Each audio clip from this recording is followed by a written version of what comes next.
Jim, how do you even begin to come up with a profile of who would potentially steal an 84-year-old woman? Well, we always start with victimology. What do we know about our victim?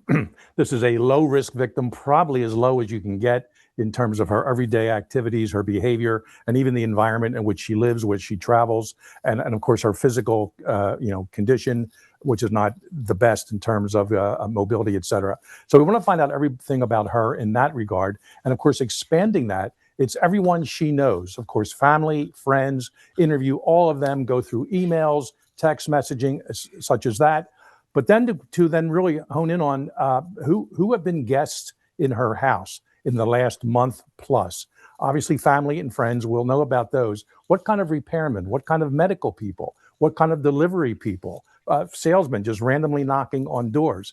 And even those people, maybe plumbers or HVAC guys, they may not be, they may be legitimate and have nothing to do with this, but they have friends and those friends talk to friends. So that sort of all has to be worked out exponentially to find out everyone who's been in or near that house. These people didn't wake up at noon on Saturday and say, let's go out and kidnap Mrs. Guthrie. I'm saying these people, even though she's an older woman, you'd probably want someone to back you up, drive the van, the car, SUV, whatever, and then have someone else go in. They could have, was it forced entry? It seems like it was breaking a window or something, or a little woman, a younger woman knocking on the door. Oh, my car broke down, and they tricked her into opening the door. Another part of victimology, what kind of a risk averse person is she? Would she open the door for a stranger? These are things her family and friends can tell. So that's what we first want to do to find out everything about her, all her goings on for the last month or so, emails, social media, all those type things, who she's been in contact with. And all those people have to be interviewed and friends of those people and to see possibly a linkage to this. I won't say these are criminal masterminds who undertook this, but they at least got away with this so far. And they did some practice, some surveillance. And we got to look at technology for not just that weekend, but going back a week before. No doubt they cased her house. They surveilled it to make sure they knew what neighbors were doing, who's on the streets. And that technology may give some clues to that and to who did this also. And just to let the audience know, the sheriff had told one outlet that she was snatched from her bed in the middle of the night. And then he took that back too, saying he didn't mean to say that. So I feel for the sheriff. He's been thrust into the national spotlight in a way he didn't anticipate. But you do have to give him like a day or two to find out whether he's going to stick with the message that he delivered at the presser or in these interviews. But again, he's just trying to get the word out and get attention drawn to this. So we don't right now know whether she was snatched from her bed or whether it was the scenario like you just outlined, Jim, where maybe they rang the doorbell and she came down and they grabbed her. I mean, what we do know, Randy, is that the sheriff said she cannot walk more than 50 yards herself. Like she's infirm physically, but not mentally at all.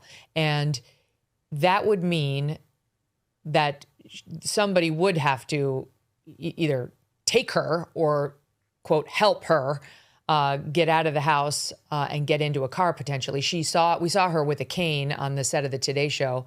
So she clearly used a cane, and I'm sure she was slow going. And they'd have to have pulled a car right up to that door, right? I mean, like it's 2 a.m. They would have had to pull the car if they know this woman's on a cane and she can't move well and she's fighting. She's at the point where she's potentially bleeding. Don't you think they would have had to have a car right up there in her driveway? Absolutely, and there in one of the reports, and as this dripped and drabbed information came out, there was a mention of forced entry. That was one of the things that was said, and so I was hopeful that when I heard that, and then the droplets of blood, I was really hopeful that those droplets of blood might belong to the suspect who might have cut themselves when breaking a window or something like that. That hope has been dashed because they did confirm that DNA belonged to the victim here. So unfortunately, but what about touch DNA, Randy? Because it's like now we've got touch DNA. That's what caught Brian Kohlberger. Well, for sure, and you can bet that. And this is one of the beautiful things about the cooperation with the FBI. They are unparalleled with their forensic abilities, and seeing that they were called into the scene early on, they have tremendous assets at their disposal. So but it takes time for that DNA evidence to surface, Yeah. and then of course DNA databases aren't it's not like the fingerprint database where everybody that's been arrested has DNA out there. So well, and on top of that, if we have to factor in the possibility that this is somebody from Mexico, since it's only an hour away from the southern border. And would we have, if it's not an American potentially, would we have DNA in the way we do for most Americans, linked at least maybe 10 times removed, but most of us are in there now thanks to some distant relative who's gone to these DNA databases and given their blood. We don't know. But Jim, that's an interesting question about DNA and the FBI's help. And also, we know it's been reported that the FBI's using its cell phone towers, its triangulation, how it can check the towers to see what phones were in the area at a certain time. So now the 2 a.m. info is very helpful. And unlike the three of us, the FBI almost certainly has Nancy's actual phone, and they can see what time she put it down. They can tell what time you went to bed. They can tell certainly what time you stopped texting people, what time you went offline on it. So if they can probably put the time to within maybe even, a couple minutes of when she got taken. And then they use those cell phone towers to see which phones may have been in the area. I mean, ultimately, that's how they caught the DC pipe bomber, or so they tell us. What do you make of those potential leads? Oh, sure. All of that is very important. And I assure you, as Randy was saying, there's a task force already assembled in the Tucson area of multiple agencies. I know Border Patrol is involved, certainly FBI, Tucson Police, Sheriff's Department, and no doubt the state police. And they're all working together on this. And I don't know for a fact, but I can tell you that people from Quantico, the FBI laboratory, are there in position now, and they're running through all these aspects you just described. Don't forget all the surveillance cameras up and down the streets of Tucson, tag recognition software, facial recognition software, and again, not just that night. They're going to have to, grab it, of course, for that night, everything they can for those few hours before and after, 2 a.m., but they want to go back before Jim, that too. Would the fact that it might have been done at 2 a.m. be helpful? Because there's going to be less traffic, fewer license plates to read and try to identify on the highway right around. You know what I mean? Like, is that a good thing that it's been limited to a low traffic hour? Well, sure. And I mean, the benefit to the bad guys is that it's dark, under the cover of darkness, all that, they can get away with it. The bad news from a forensic and technology perspective is there's going to be fewer people out there to, in fact, correlate or collate the different tags that are running back and forth and going, in whatever direction. And this will be expanded by 50 miles to 100 miles in concentric circles, which would take us right to that Mexican border. And by the way, these kidnappings, as Randy said earlier, they don't happen in the U.S. They're very, very rare. They do happen a lot in Mexico, Latin America, and South America. They know Mrs. Guthrie's the daughter of the mother of a very, wealthy woman, newscaster, and they know this is a prime target. And I'm just wondering if there's been a ransom demand already, but that's not being released. And some criticism perhaps justified of the sheriff, but maybe they're sitting on something that I'm sure they're sitting on a lot we don't know. Is it possible there's a ransom demand? If there's no ransom demand, then what's the purpose of this? Some kind of a revenge or something. And 6 weeks ago, we had the Brown University shooting and the MIT shooting. That goes back 25 years and a whole continent apart. So if there's no money demand, then what's the motivation behind this? And I'm sure that's what the police and law enforcement are struggling with right now. Motivation will be nice to know. For money or for revenge? The sheriff said no. He said no to ransom, and he said no in a way that I believed. He was like, we haven't heard anything about that yet. No ransom demand. Unless they insisted he doesn't. Clear. Unless they insisted he doesn't say that publicly. That's right. He could be misleading for everyone's protection. But for whatever it's worth, on the record, he denied that there had been a ransom demand. But you tell me, Randy, there's just no way, in my layperson's view, they didn't take her because she's related to Savannah Guthrie. I mean, what are the odds that this is just some caper where they've kidnapped an 84-year-old woman who just so happens to be the mother of one of the biggest news stars in America? Like, that does not track to me. Well, in law enforcement, we don't believe in coincidences. And I don't believe in that coincidence either. You're absolutely right. Here is very high profile. Her daughter's very, very high profile. Jim was talking about victimology, highly critically important in this type of investigation. But the victimology is going to have to now expand to include the daughter, because they're going to be looking into any threats, any type of past occurrences that might lead to some type of grudge. There's people out there in the world, and you and I both know that they aren't playing with a full deck, and there are people that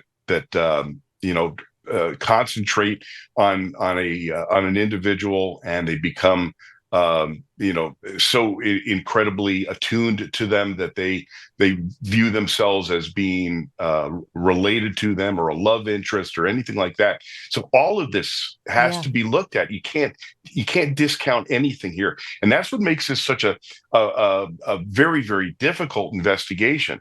And it's going to require all of the resources at play here. And I just, as the time ticks by here, Megyn, I'm really concerned. As time ticks by, the chances of survival are diminishing literally by the hour. I'm just trying to figure out, why would you do this?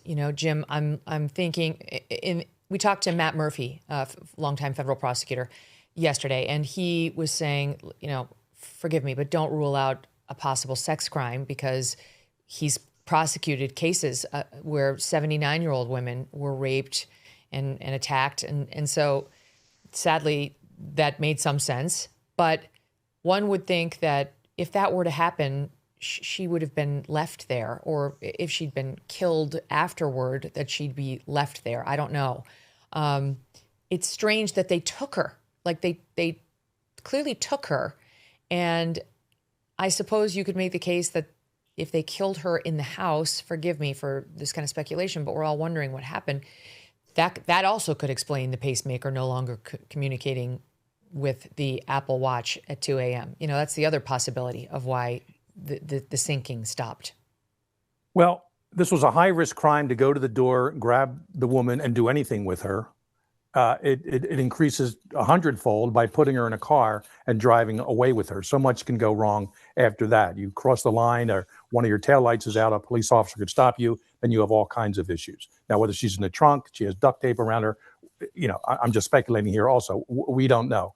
But the reason to be fine, I agree with Randy, this is not coincidence. They knew she was the daughter of this prominent news person in the U.S. worth some money. I'm sorry, the mother. And her daughter was, of course, the newscaster. And if money is not a factor, then it has to go back to some personal issue. And there has been research done over the years. Of course, there are some men out there who get kicks out of sex with much older women. And the research was, the older the woman, the younger the offender. So we have her at 84. What does that say about this case? But there may be so much more involved here. We're not going to lock into someone in their teens or early 20s necessarily because of that research. But nothing can be ruled out at this point. I would urge, if the person is listening to us out there, you make it look like this is so random and meaningless. You must have a meaning. You must have a purpose for doing this. Let the authorities know. Put something out there somehow, and hopefully give us a proof of life that this woman is alive. She doesn't deserve to be killed. She didn't do anything to you, I can assure. Do you know, Jim, they brought dogs in, all sorts of dogs, and I'm just assuming they brought both rescue dogs, bloodhounds, and also cadaver dogs. But would a cadaver dog get a hit if a person had only been dead in the house for a half an hour? I think, and Randy could perhaps discuss this too, but cadaver dogs are so well trained, and they have such an expertise. I mean, and there's some dogs even better than others, that I think they could pick up the scent, whether recently dead in the house, or down the line somewhere. But I believe a cadaver dog, well trained with a proper master, if you will, or trainer, they would find the remains if they're somewhere in the area. Maybe it's a good sign so far. Because Randy, the one thing from that sheriff is he's not talking like she was killed in the house. He clearly doesn't know whether she's alive or dead right now, but he's not talking like he thinks she was killed in the house. He did bring in homicide detectives right away, but like there's an urgency to him, and him covering the field with the press yesterday afternoon suggests he thinks there's still time to save her. Yeah, and if that is that's all correlation to what they found at the crime scene.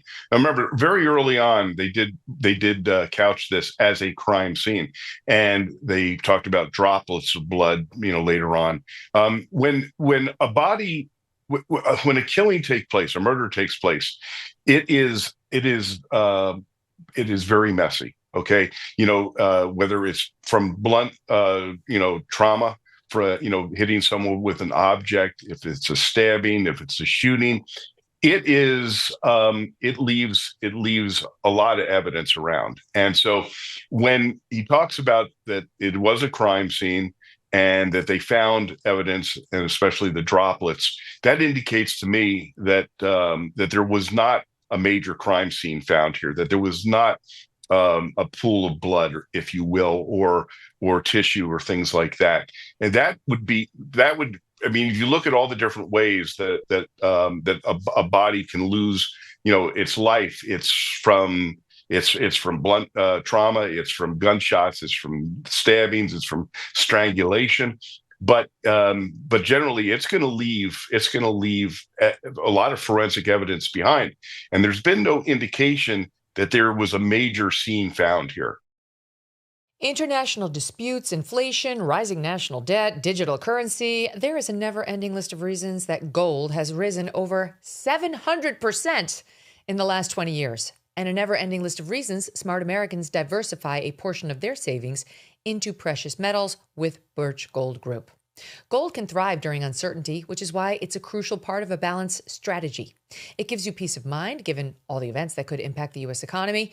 See if holding gold in a tax-sheltered retirement account is right for you. Birch Gold can help you convert an existing IRA or 401k into an IRA in gold. Just text MK to the number 989898 to receive your free info kit on gold. There's no obligation, just useful information. With an A+ rating from the Better Business Bureau and tens of thousands of happy customers, consider letting Birch Gold help you diversify with gold, so you too can have peace of mind regardless of the uncertainty. Text MK to the number 989898. Thanks so much for watching. If you like what you just saw, hit the subscribe button for more clips and full episodes.